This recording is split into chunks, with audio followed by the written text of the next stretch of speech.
So, most welcome to this most auspicious celebration. We are celebrating two great personalities today who hold a lot of great importance in our tradition. I'll speak more about that. First is Jahnava Mata. It's special because in the outside world, of course it's not so Vedic, but in the outside world today is Mother's Day.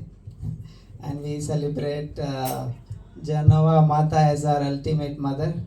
So we'll speak more about that, but we'll begin with prayers.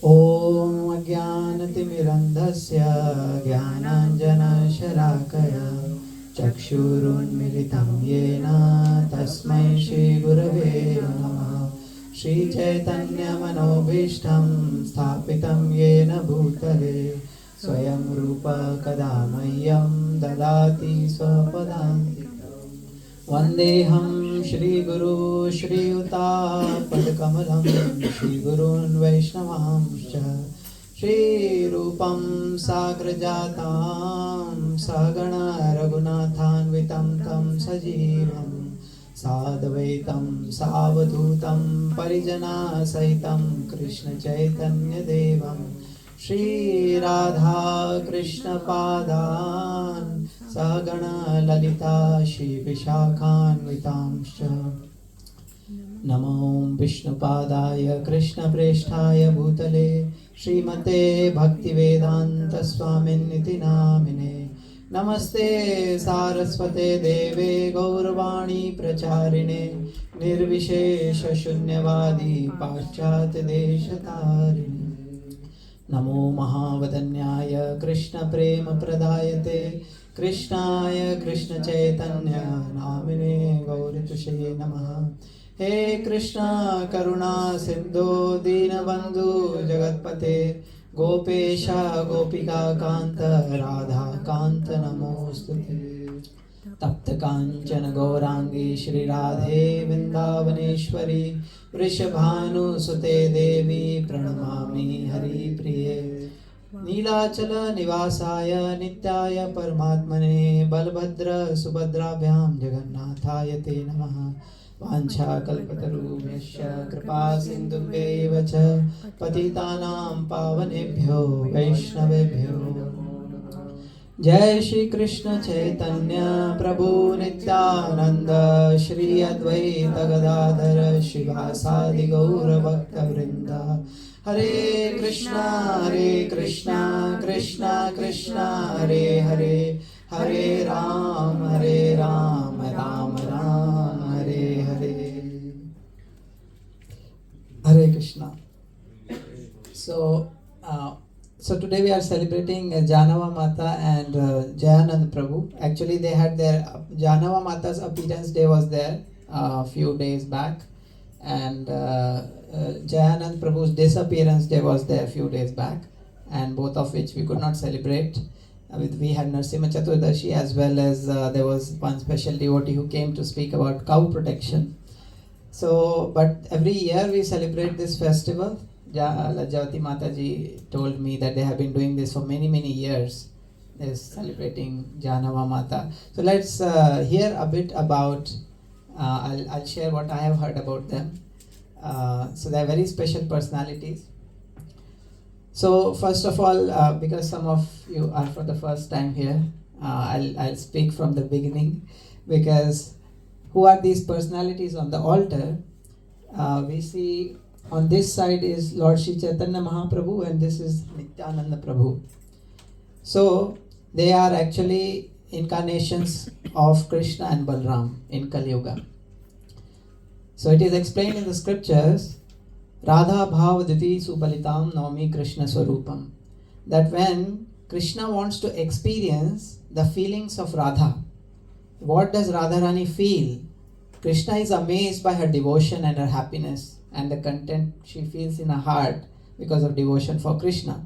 So Krishna says, I want to experience what Radha is experiencing. But how can he do that? He is Krishna. How can he experience love for himself?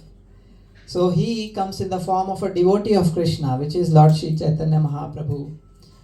So he is actually Krishna, but he comes in the mood of Radha to experience what is Radha's mood. So therefore he is called the combined incarnation of Radha and Krishna. So that is Sri Chaitanya Mahaprabhu, and Nityananda Prabhu is his associate, incarnation of Balram who comes in this world. And they arrive in Kali Yuga. 500 years back they arrived in near Mayapur. So Chaitanya Mahaprabhu arrived in Mayapur, and Nityananda Prabhu arrived in a place called Ekachakra, both of which are in Bengal. So it's not that we have concocted some new gods. These are mentioned in many Vedic scriptures about them. So their place of birth, their mother's parents' name, what activities they would do, how they would look, everything is explained in our Vedic scriptures. So we do not accept any avatar of God unless it is there in the Vedic scripture, and they are very clearly explained in the Vedic scriptures.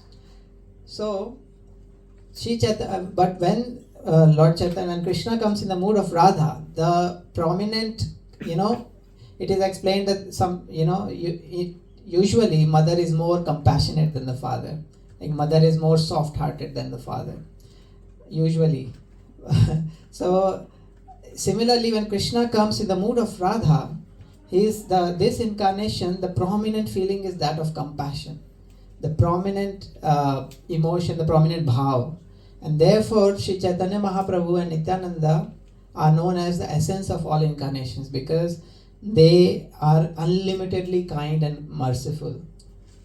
So they go to the most fallen people, the most degraded people, and they try to elevate them. They try to bring them closer to Krishna. They try to make them happy. And for them, nobody is too fallen. Like no matter how low one goes, for them, because in Kali Yuga, everybody is more or less disqualified, spiritually speaking. Everybody has so many issues. But they don't see all these disqualifications. They just see the small spark of goodness within everybody. And so are his devotees.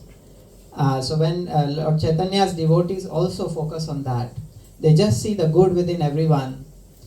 And that's how we see. So when Nityananda Prabhu was actually traveling and preaching with Sri Chaitanya Mahaprabhu and trying to share the holy name, Kirtan, with everybody in the world, especially in India. And Sri Chaitanya Mahaprabhu was a sannyasi at that time.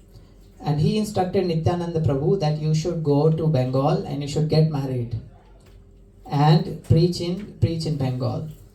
So why did he ask him to get married? Was because Sri Chaitanya Mahaprabhu, being a sannyasi, at that time there were many rules and regulations in the society. So a sannyasi cannot talk to a woman.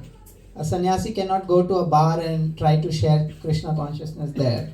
Sannyasi has to follow all the social rules.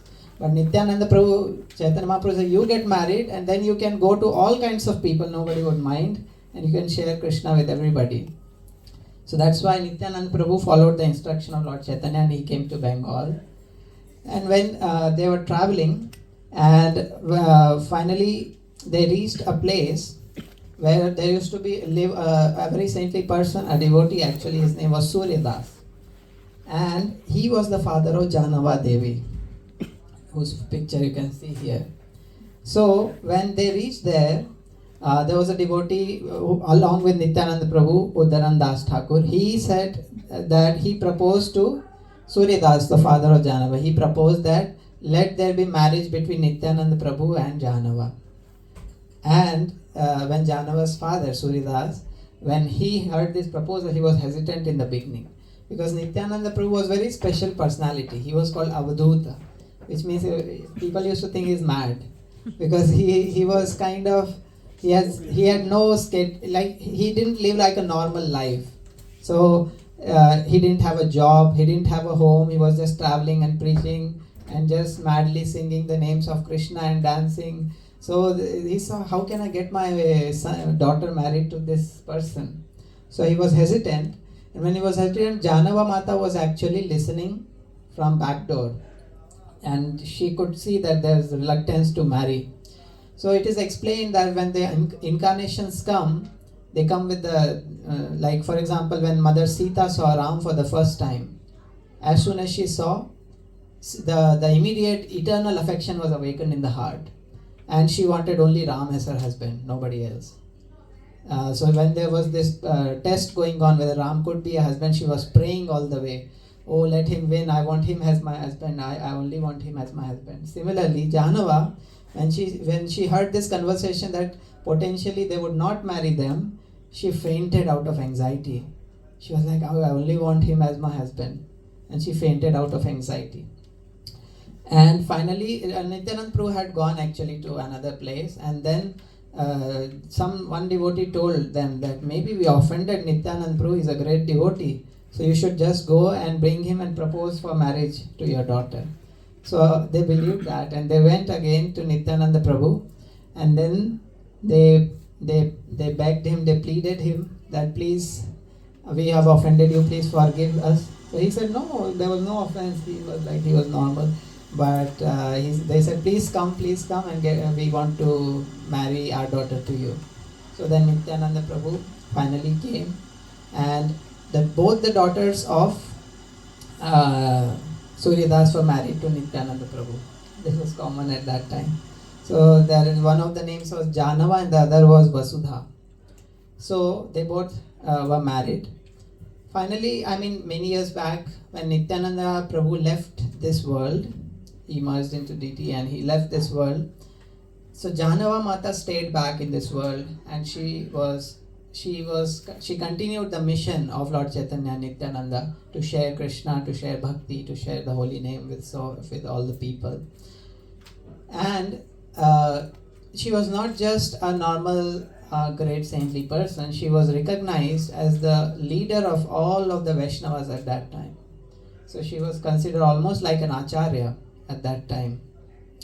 And she was not just, people were touched by her compassion, people were touched by her great Vaishnava qualities. So she was the epitome of compassion. And so what happened when Lord Chaitanya and all had disappeared, and once in the dream of Narottam Das Thakur, another devotee, Lord Chaitanya came and said that you should go to a place named Kheturi and organize a Gaur Purnima festival. Gaur Purnima is basically the appearance day of Lord Chaitanya Mahaprabhu, like we have Krishna Janmashtami. Similarly, Gaur Purnima is the appearance day of Sri Chaitanya Mahaprabhu. So he came to his dream and said, have a nice celebration and invite all the Vaishnavas from all over Bengal and Odisha and all these places and have a nice celebration. So they set out for celebrations, and in Narottam Das Thakur's dream, Lord Chaitanya said that there are 6 sets of deities, so you should establish these deities in Kheturi. And how do you get the first set of deities? Was very challenging to get. He said that there's this place, in this there are many granaries, so a person has some granary like storehouse for grains, and one of them is infested by hundreds of snakes and nobody goes there. You should go there because I have hidden myself in the form of a deity inside one of these granaries. So when devotees are given an order like this by the Lord himself, they don't hesitate at all, or by the Lord or by their Guru, because they know that with the instruction comes the empowerment to carry out the instruction. For example, Prabhupada's Guru is Bhakti Siddhanta Saraswati Thakur. He told Srila Prabhupada, you should go to the West and in English language you should share bhakti with the whole world. And at that time, no Westerner was a devotee. Bhakti was not like, of course, bhakti in the form of, you can say, Christianity or devotion to Christ, that was there, but kīrtan, holy name, Krishna, this was unknown here. So he said you should go, and people used to make fun. Oh, these ambitions are impossible, At that time, when vegetarianism was unheard of here, what to speak of devotion, pure devotion and all these things. So, but Prabhupada set out on the mission. He didn't hesitate because he knew that the empowerment would come, and he made it possible. This temple in Stockholm is because of him. So he sent his followers. He came also here 50 years back. He gave a lecture in Stockholm University, Uppsala University. Similarly, when Chaitanya Mahaprabhu instructed this devotee in his dream, Similarly, it happened with Vasudeva actually. Krishna was born in the jail. Krishna said to his father, just take me out of the jail and cross the Yamuna river and place me at the home of Yashoda and Nanda. And the jail was all locked up and all guard keepers were standing alert that how could they go? There was shackles in their hands. But Vasudeva didn't think, how will I do, whether it will be possible or not. As soon as Krishna said, he lifted Krishna and started to walk. The shackles opened immediately. All the gatekeepers fell asleep. All the gates opened and just started walking. So all the obstacles were removed. So similarly, Narottam Das Thakur, when he saw Lord Chaitanya and dream, he started walking into the granary. As soon as he walked inside, hundreds of snakes started coming outside of the granary. He just kept walking fearlessly. And they all actually came out and never to return. And then there he found the deity, which was to be established in the Kheturi festival. So similarly, there were 5 other sets of deities. And finally this festival was held. All the devotees were invited, and the invitation was actually sent to many devotees in Bengal. And actually these devotees, Srinivasa Acharya and Narottam Das Thakur, they personally wrote invitation letter for each devotee. That time there was no printing, no WhatsApp, nothing. So they had to write every invitation personally. And they went for several kilometers to give the invitations to different devotees. And when then Jahanava Mata was invited as the chief guest of the whole event, like the chief predominating personality of the whole event. So when she received the invitation, she was very happy. So she started walking, and she was actually a guru. She was an initiating guru, and she started walking, and all her disciples were traveling with her. And then on the way, all the Vaishnavas started joining their team because they went to several villages. So all the Vaishnavas were there, they all started there. So there was a big procession, and they finally reached Kheturi. And in Kheturi, there happened the first Gaur Purnima festival, which was celebrated with great pomp and like great ecstatic kirtan. And at that time, actually in the dream, Lord Chaitanya had also said, Lord Chaitanya, that when Narottam Das will sing the kirtan, I will personally appear myself during the kirtan. So this was the time when Lord Chaitanya and Nityananda had left this world. And many of the Goswamis had left this world. Jeev Goswami was still there, but there was others who had left this world. And so they started doing kirtan. Narottam Das Thakur started leading the kirtan, and devotees were doing kirtan.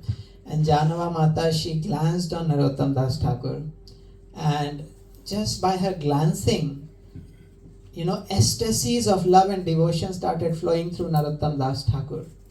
And the way he started singing with such love, because she was investing her love into him through her glance. And he started singing with such depth and devotion that in front of every devotee's eyes, actually, there was manifestation of the forms of Lord Chaitanya, Lord Nityananda, Goswamis, Sarup Damodar, many of the associates which had left the world. Everybody could see them coming and dancing in the kirtan. And the kirtan went on ecstatically, and Jahnava Mata was so ecstatic because her husband Nityananda was there in the kirtan, who had left the world. So this went on for some time, but then they all disappeared after some time. So this is called Sambhog and Vipralamba. Sambhog means union, and Vipralamba means separation. So when there is union after a long time, you enjoy really with the Lord, but then Lord suddenly disappears, and then you start feeling the agony. So they all started feeling great agony that, we are not able to see again. So Jahnava Mata had such a mood of servant all the time. She never considered herself like a leader, or I'm the guru, or I'm that's called servant leadership, which means even of the leader, but thinking about how can I serve everybody. So she started thinking, they are also sad and in agony. She was also feeling that, but she said, let me make everyone happy. So she said, it's time now, let us celebrate Holi. So it's time for Holi festival. So she said, bring flower, colors, scented colors and we'll play Holi. And everybody, they brought colors. And then she went to the altar and offered color to the deities. And then the prasad was then played. All devotees started playing with flower, with these colors. And there was great Holi celebration afterwards. So in this way, she wanted to make everybody very happy. Now, Gaur Purnima festival is the day when we do fasting. Like Janmashtami, we fast till midnight because Krishna appeared in midnight. Ramnavami, we fast till noon because Lord Ram appeared at noon time. Narsimha Chaturdashi, we fast till sunset because he appeared in the sunset time. So Lord Chaitanya, we fast till moonrise because he appeared when the moon rose. It was eclipse, but still that time. So they were fasting that whole day, they fasted. So next day she wanted to have a nice feast for devotees. So then she actually loved cooking. So when she got the opportunity, she cooked a huge feast for devotees herself. She cooked all these different items and then she started serving all the Vaishnavas. After, of course, there was bhoga offering and then they started serving prasad. So everybody was saying, no, you should take prasad, you are such a senior Vaishnava, you are a guru, you should take prasad, please come, please take prasad. But she said, no, I want to serve. And she served every devotee practically. When everybody was satisfied to the heart's content, she just took some little prasad at the end. So this was the motherly feeling in her heart, that she was such a motherly, loving, compassionate person. There's another incident which happened. Because Jahnava Mata then wanted to go to Vrindavan. So when she wanted to go to Vrindavan, she started traveling and some devotees also started traveling with her. And on the way, there was a town where many Smarth Brahmanas used to live. So Smarth Brahmanas is a category of the Brahmanas which are very conservative minded. So they actually, at that time, it was not so traditional. Thank you. So at that time, it was not so traditional for women to be gurus. They were there, but not so many. So these smart Brahmins became really offended. They were like, how can she be a guru and so influential, and she is the leader of the whole Vaishnava community? And they were really upset. And they were Durga worshippers. And they hated Vaishnavas in general, and that too a woman leader, she was like added on hatred for her. So they plotted to kill her. So they wanted to actually kill her, and they did all the plans, and then they slept. The next day we are going to execute the plan. And when in the dream, Mother Durga came to the dream. She was angry like anything, and she said, I'm going to cut off your head, all of you. Everybody got a dream, all of these plotters, the same dream. I'm going to cut off your head. You're trying to destroy your personality. Even I revere such personality as Jahnava Mata. And you want to destroy, you want to kill her. I'll kill you rather. So these all became, oh mother, please forgive us. We didn't know that it was such an offense. So she said, I can only forgive you in one case. If you go tomorrow in the morning, fall at the feet of Jahnava Devi and beg forgiveness for your offense of even thinking about such a horrible act. So next day they all went running, fell at the feet of Jahnava Mata and they begged forgiveness. So in this way we can see how great personality is Jahnava Devi. Of course, this tendency of opposition for the smart Brahman tendency we can see even today many times. Even Prabhupada was, because smart Brahmanas believe that somebody's spiritual qualification is based on birth. If one is born in a certain family, one is qualified. If one is not qualified. If one is born in a certain gender, qualified. If not qualified. So that is their mentality. But Krishna says in the Bhagavad Gita that the Varnashram is not based on birth. It's based on Guna Karma Vibhagashaha. Chaturvanam Mahashishtam Guna Karma Vibhagashaha. That based on the qualities and based on the natural action that one performs. So if somebody is born in the family of a Brahman, but he's not following the principles of being a Brahman. What are the principles of being a Brahman? Shama, Dama, Tapa, Shaucham. So many qualities are there. One has to be clean, one has to know the scriptures, one has to be follow non-violence, one has to be compassionate, one has to, there are many principles one has to follow if one is actually a Brahman. So Prabhupada and our whole parampara is based on not birth but based on qualification. So that's why Prabhupada also sometimes faced a lot of backlash, because of this caste system, birth-based caste system. But anyways, Mother Durga taught them a good lesson, these dacoits. And then finally when she was about to reach Vrindavan, in the outskirts of Vrindavan, Jiva Goswami was present at that time. So he came to offer his respect, and he fell at the feet of Jahnava Mata. And all these great Vaishnavas who were there at that time, they all came and offered respect, and they gave her residence in Vrindavan. They all worshipped her and respected her as the leader. And when she came to know about Raghunath Das Goswami is one of the greatest, most austere Goswamis who are disciples of Lord Chaitanya. He used to live in the banks of Radha Kund in Vrindavan, in Govardhan. There is Radha Kund and Shyam Kund, which are the most revered places for Gaudiya Vaishnavas. So in the banks of Radha Kund, Raghunath Das Goswami used to do his bhajan. And when Jahnava Mata came to know that Raghunath lives there, she said, I will go all the way there just to meet him. So she walked all the way so Vrindavan to Govardhan is like several kilometers. Even today it's like 30 kilometers or something. Anyway, she walked all the way to Radha Kund to see Raghunath Das Goswami. And when he saw that she is coming, again he fell at his feet and he begged for her blessings. And she also stayed there for some time. So even if you go today to Radha Kund, you can see Jahanava Mata's deity there. There's a small temple kind of setting. I don't know if it is her Samadhi or Bhajan Kuti or something. I'm not sure, but you can see her small deity there just on the banks of. I went there in October, November.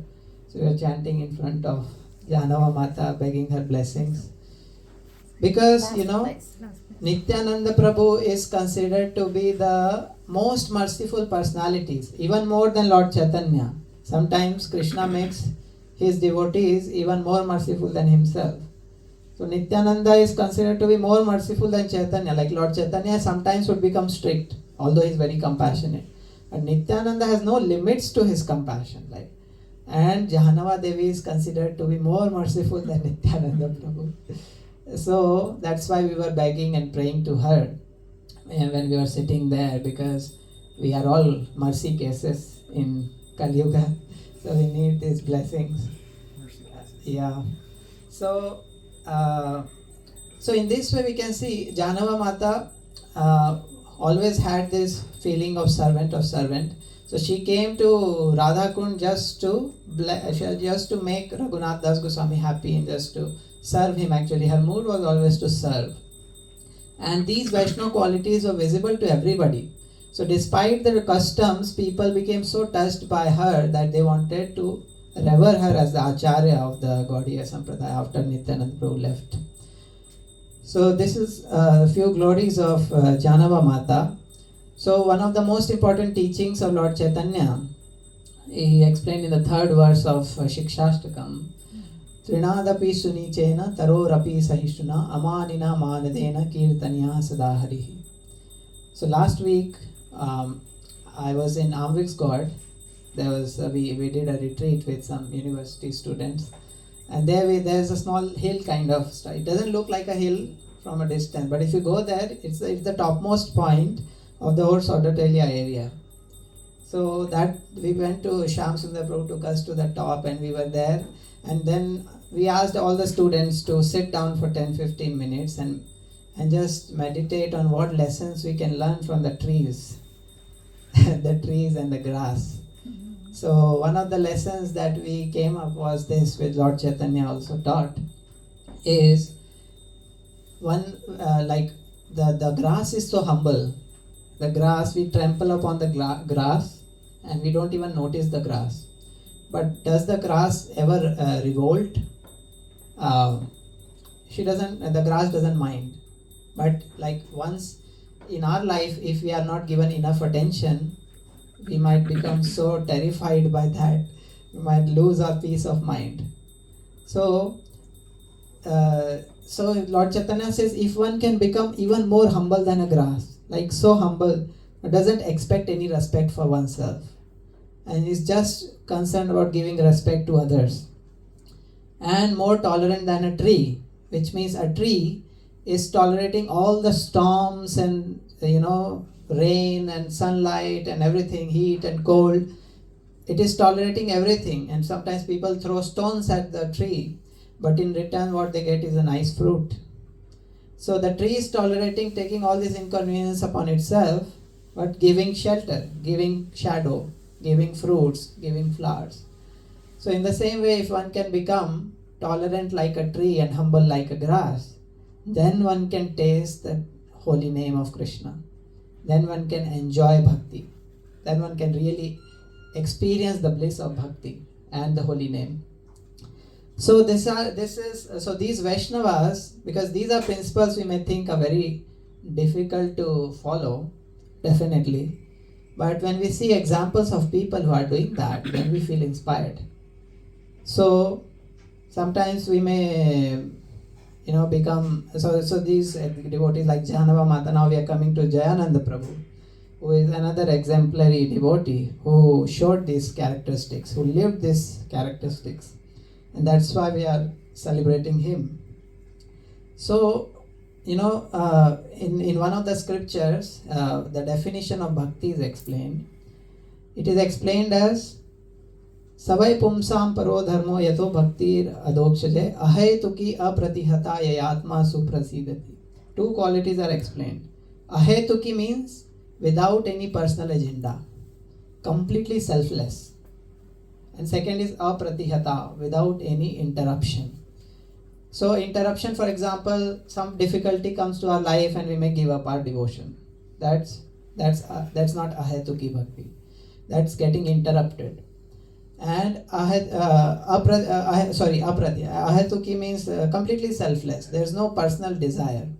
So we can, once one devotee asked Bhakti Charu Maharaj, a disciple of Srila Prabhupada, how can one become humble? If I do one devotee, if I do little good thing, I feel so proud that I am a great person. How do I become humble? So Bhakti Charu Maharaj drew a line on a paper. And he said, it's a long line. I said, how is this line long or short? He said, it's good enough, long enough. Then he took another big paper and drew much bigger line. He said, now you see, is this big or small? It's very small. So in this way, when you see the life of such great souls, when we hear about them, then we realize how small we are. We become naturally humble. Oh, I'm just nothing. I'm not a great personality like them. So that's one of the reasons we remember these great souls. It brings our own natural humility. And also what we meditate on, we become like that. So if we meditate on the great qualities of these devotees, these qualities start coming within us, ourselves also. So Jayananda Prabhu was such an example. He was a disciple of Srila Prabhupada, and he used to work outside and earn money, and the whole purpose of earning money was to support the temple. So all of the money that he used to earn, his whole salary, he used to come and give to Prabhupada or to the temple and nothing for oneself. And whatever the temple would give in return, he would just, use that for his maintenance. So he gave everything for service of Krishna. What was his job? I don't remember what he was driving taxi. So whatever money he could earn, he could just use it for Krishna's service. And another great quality of him was, he was a well-wisher and a friend of everybody. So it was not that only Hare Krishnas were his friends. Even the drunkards, even the ruffians, even all these people used to love him and consider him as his friend, which is a great quality of a Vaishnava. It is also sung for the 6 Goswami disciples of Lord Chaitanya. Dhira Dhira Janapriya. It is said they are they are dear to both great, like pure souls, and also ruffians. So they are dear to all. So all these people, even sometimes they met devotees, and they didn't like devotees at all. But they would say, if they came to know this Jayanand's friend, oh Jayanand, I like Jayanand, I love Jayanand. So they were like that. So he had this natural qualities which could touch everyone's heart. And he could see, actually also he was not judgmental, that I am a devotee, I am better than others, never like that. So he could see the good inside everyone's heart. And there was one funny incident which happened, that once he used to wear very old tattered clothes, but once there was some event or something and devotees wanted him to wear some proper clothes, good quality clothes. Now he was like, never, he said, I don't want to spend money on myself. Like, I just want to use it in Krishna's service. I just use the bare minimum for myself. But devotees insisted, no, you must get a nice clothes. So because of being insisted, he went to the shopping mall or whatever, the store, and he was talking to another devotee who went with him, and he was like, I really don't want to spend any money for myself. I want to save money for Krishna's service. But the devotees have ordered me. So what I am thinking, let me steal one pair of clothes from the shop. And so he actually did that.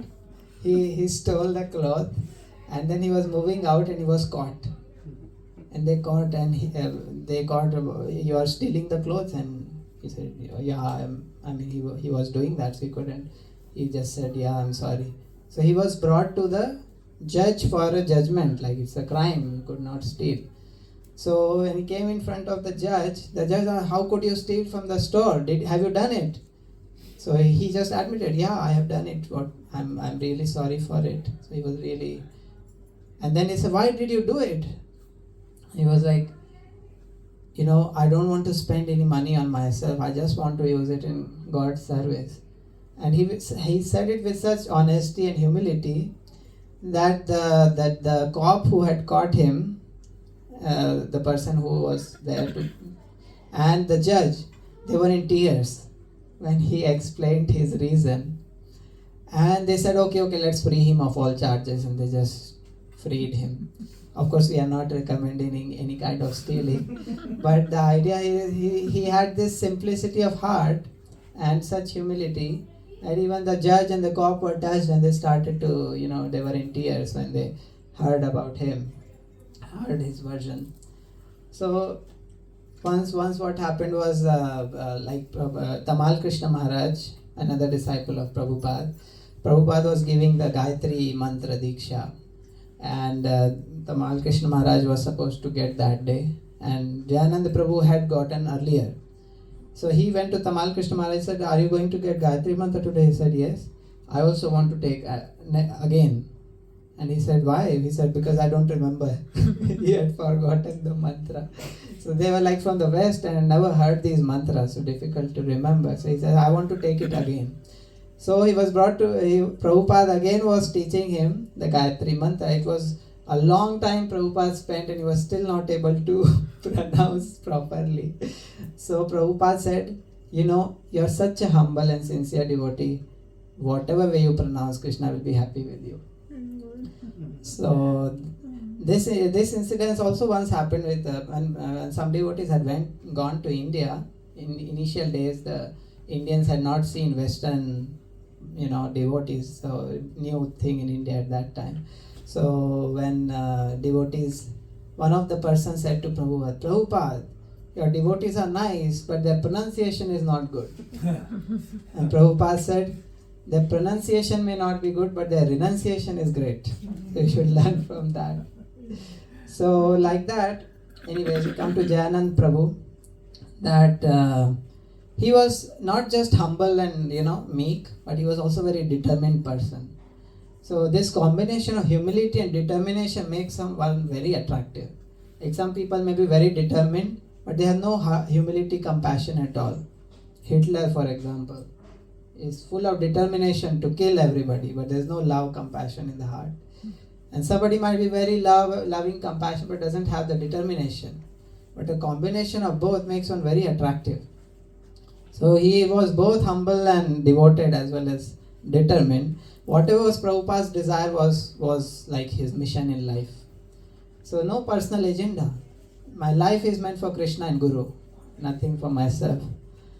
So he once, and he would build the chariots for Rath Yatra. So in San Francisco, he was one of the beginning days. So every devotee would feel very happy to join whenever he would be there, like because they just loved serving with him. They wanted to assist whenever he wanted to build Rath Yatra. They just wanted to assist. So Prabhupada was so much touched by his dedication in life. Prabhupada, later stages of his life, he got cancer for a long time. There was a lot of cancer and he had to go through a lot of difficulties. Finally, he left his body even before Prabhupada. So Prabhupada was still there. When Prabhupada heard about that he has left his body, Prabhupada wrote a letter addressing the soul of Jayananda Prabhu. So Prabhupada wrote a letter that if you had even a slight tinge of material desire, you would have gone to the heavenly planets and enjoyed there for millions of years, thousands of years. But you have no tinge of material desire and you are going back to Godhead. Prabhupada certified that himself. And Prabhupada said his photo should be there for all time to come in every Rath Yatra of ISKCON. So his picture, we also keep here. We have a smaller version, but now we have a bigger one. Maybe this year we can keep the bigger one. So his picture is there in every ISKCON Rath Yatra at the Rath of Lord Jagannath, because he used to make Rath for the Lord. And Prabhupada said his disappearance day should be marked in the Vaishnav calendar for all time to come and celebrated in the future. So in our Vaishnav calendar, if you see of ISKCON, you will see mostly all the different great souls, acharyas, their appearance, disappearance days are marked there and we celebrate them. It's usually up to Prabhupada.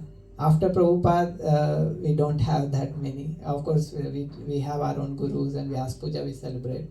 But he's I think one of the only devotees whom Prabhupada said his name should be added in the Vaishnav calendar itself, and the whole ISKCON should always celebrate his disappearance day. So if Prabhupada is saying so much, that means that really this person had a great substance of humility, devotion in his heart. So these great devotees, we can pray to them on this day, that we may also go deeper in our devotion, in our humility, and we can pray to Jahnava Mata to bless us. So she is basically Lord Balram also had two wives, right? What were their names? You remember? Yashoda and just too fast. Yeah. So Nityananda Prabhu similarly, Balram Sinka, he also had two wives. We can play. So Balramji is the source of spiritual strength. That is why it's called Balaram. Bal means strength. So she is his consort, and we can pray to her to give us spiritual strength, and pray to Jayananda Prabhu that we can also have some Vaishnava qualities which may be pleasing to Krishna. Thank you so much for your patient hearing. Jahnava Mata ki jai, Jayananda Prabhu ki jai, Srila Prabhupada ki jai. Do you have any comments or questions or anything more you want to share? It's a beautiful mantra for her.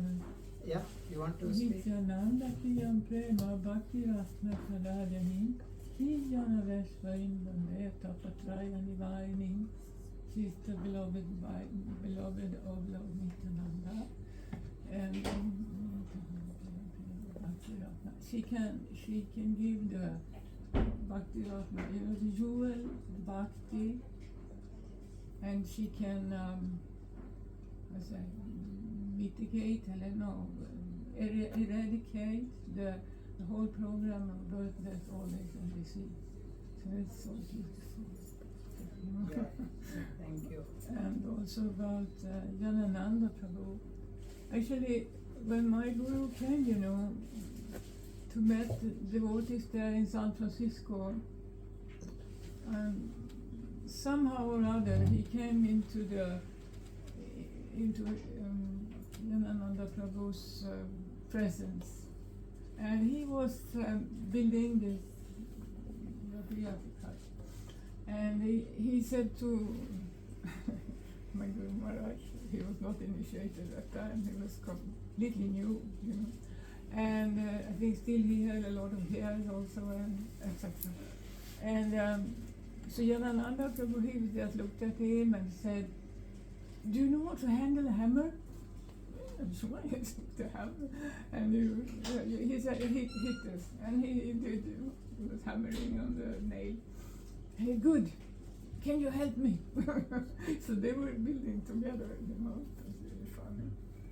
So in one sense, Jayapataka Maharaj was kind of brought to Krishna consciousness by Jayananda Prabhu, right? So Jayapataka Maharaj is a great personality also, Prabhupada's disciple, still living. He has more than 50,000 disciples. And he is, of course, a miraculous personality. He got a stroke in 2008. And the doctors are still amazed how he's still living. Half of his body is paralyzed. He walks on a wheelchair. He needs continuous assistance. But he's still living itself is a miracle actually. And he's still preaching every day, his classes and this and that. He's even traveling, can you imagine? Yeah, he came to Europe recently, right? London. UK, yeah, he went to UK. Mm. So he was brought by Jayananda Prabhu. Yeah, there was, the devotees there, they went regularly to people in their neighborhood. And with books and prasadam and preaching and like that. And there was one lady, she was so angry with them, this crazy, this is woman working, that same old standard thing, what they say. Then one day, one devotee came to her after he had left. And she somehow or other understood that he's from that group, So she was asking about him. Where is he? He's there. And then, she was like crushed. She was crushed. She was really so sad. And she said, I thought you were all just garbage. But if you are with him, I understand. You are a high quality person. That was so sweet. Yeah, he was dear to everybody.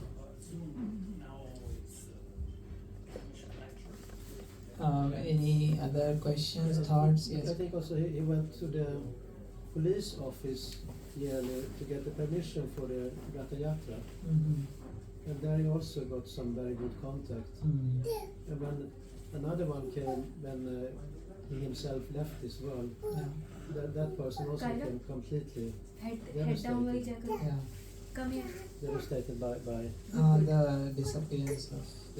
by Head down वही disappearance of जगह. Jayananda. Good. Once somebody asked Prabhupada, how can we identify who is your devotee or disciple? Prabhupada said, you can identify because they will be perfect gentlemen. So Jayananda Prabhu is a good example. Of course, there are people always who do mistakes, but they don't represent. But Jayananda Prabhu perfectly represents what it means to be a devotee of Krishna in this path. Okay, thank you so much. Hare Krishna. Hare Krishna. So we now will have